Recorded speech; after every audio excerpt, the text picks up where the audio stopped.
بعد بدو برمیگرده سمتت. اگه نتونم سلمانو مال تو کنم، اسمم شقایق نیست.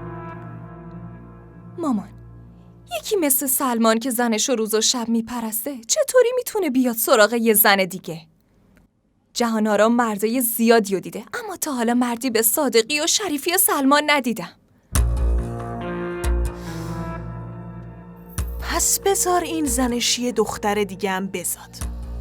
او و خودت میبینی مرد شریفی که زنشو روی سرش نگه میداشت چند روز دیگه باهاش بدرفتاری میکنه.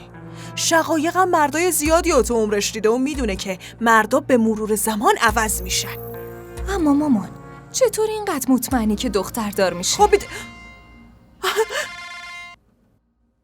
سلام آبجی.